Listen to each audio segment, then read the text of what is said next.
الحمدللہ رب العالمین والصلاة والسلام علی اشرف الانبیاء والمرسلین والنبیین محمد وتسلیما۔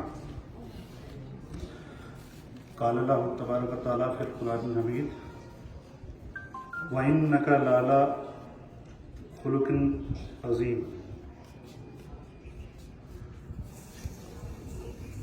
ہمارے درمیان بیٹھے ہوئے امام جامعہ فاروق صاحب، ہمارے خصوصی مہمان سید مجتبیٰ صاحب،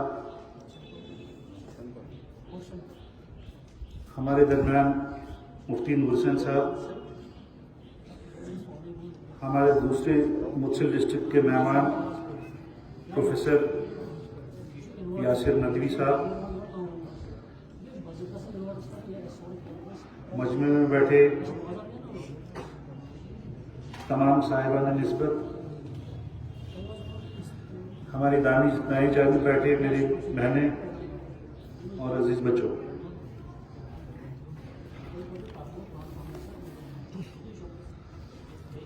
پروردگار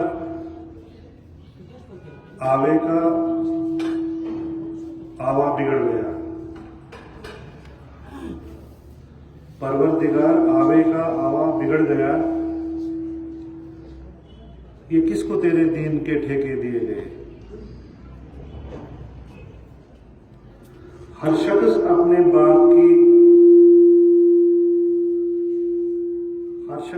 باپ کے فرقے میں بند ہے، ہر شخص اپنے باپ کے فرقے میں بند ہے، پروردگار تیرے صحیفے نہیں کھلے، کچھ اور بھیج تیرے گزشتہ صحیفوں سے،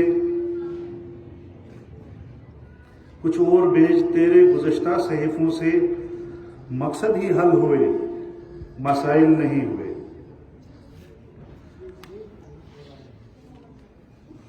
آج ہم جس نسبت سے یہاں جمع ہوئے ہیں، لاکھوں درود اس نبی محترم پہ صلی اللہ علیہ وسلم۔ سیرت کے حوالے سے ہم جمع ہوئے ہیں۔ آپ لوگ بڑے دھیان سے سنیں گے سیرت پہ کہ سبھی پہلو بھی آپ سنیں گے۔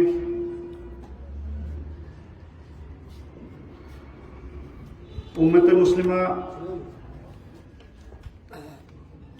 پوری دنیا میں جس بحران کا سامنا کر رہی ہے، شاید تاریخ اسلام میں آج تک ایسے بحران کا سامنا نہیں ہوا تھا۔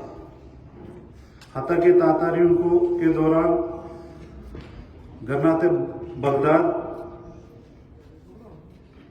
کے آس پاس کے جو حالات تھے، اس میں بھی شاید اس درجہ پستی دیکھنے کو نہیں ملتی۔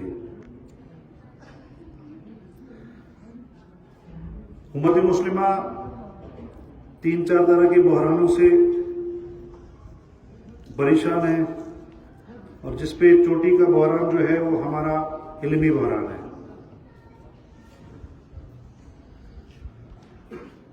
تحقیق سے بے توجہی، قرآن سے دوری، تقدیر کا غیر قرآنی مفہوم، اور ان سب کو ملا کر ایک اخلاقی بحران کا سامنا درپیش ہے۔ ایسا لگتا ہے کہ کیا وہ دین جو بائیں بازو باتھ روم میں رکھنے سے لے کر عظیم خلافت تک ہر چیز سکھا رہا ہے، جس قوم کے پاس ایسا نصاب ہو، جس قوم کی شروعات اقرا سے ہوئی تھی، اس قوم میں ناخواندگی کیسے آئی؟